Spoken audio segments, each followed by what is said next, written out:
Hi friends, welcome to our channel మౌలిక ముచ్చట్లు. ఈరోజు ముచ్చట ఏంటంటే, లాస్ట్ వీడియో చూసారు కదండి, మేమందరం అలా కాళ్ళు అయితే కడిగినామన్నమాట. సో ఇంకా అందరూ కాళ్ళు కడిగిన తర్వాత ఇలా కొత్తది ఒక లుంగి తీసుకొని లుంగిలో విగ్రహాలని పెడతారనమాట. ఇటు సైడ్ మల్లన్నని, అటు సైడ్ ఎల్లమ్మని రెండు సైడ్లో పెట్టి ఆ రెండు విగ్రహాలకి జీలకర్ర బెల్లం, మాంగళ్య ధారణ, అలాగే తలంబ్రాలు చేస్తారనమాట. సో ఇక్కడ మాంగళ్య ధారణ చేసేటప్పుడు ఏంటంటే ఫస్టే 3 ముళ్ళు వేసి విగ్రహానికి ఏపిస్తారనమాట. ఎందుకంటే దేవతలకి మనం కట్టే స్తోమత మనది కాదు కాబట్టి, అందుకే ఎక్కడైనా సరే పంతులు ఫస్ట్ 3 ముళ్ళు వేసిన తర్వాత విగ్రహాలకి ఇలా చేయితో నేపిస్తారనమాట.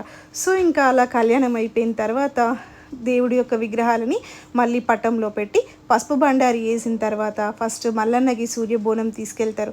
సూర్యబోనం తీసుకొచ్చిన తర్వాత అప్పుడు మల్లన్నని ఇంట్లో పెట్టి, తర్వాత ఎల్లమ్మకి ఘటం కుండ తీసుకొచ్చి ఎల్లమ్మకి జర్తిప్పించిన తర్వాత మేకను కోసిన తర్వాత అప్పుడు ఎల్లమ్మ తల్లిని కూడా పటంలో నుంచి మళ్ళీ పూజ రూమ్లో పెట్టేశారనమాట.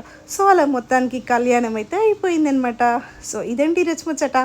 మా వీడియో కనుక మీకు నచ్చినట్టయితే లైక్ చేయండి, షేర్ చేయండి, కామెంట్ చేయండి. అలాగే మరిన్ని వీడియోస్ కోసం మా ఛానల్ని సబ్స్క్రైబ్ చేసుకొని గంటని గట్టిగా కొట్టండి. Thanks for watching. ఇంకా నెక్స్ట్ వీడియోస్ వచ్చేసి మన రామంతపూర్లో బీరప్ప పండుగ అయితే జరగబోతుందనమాట.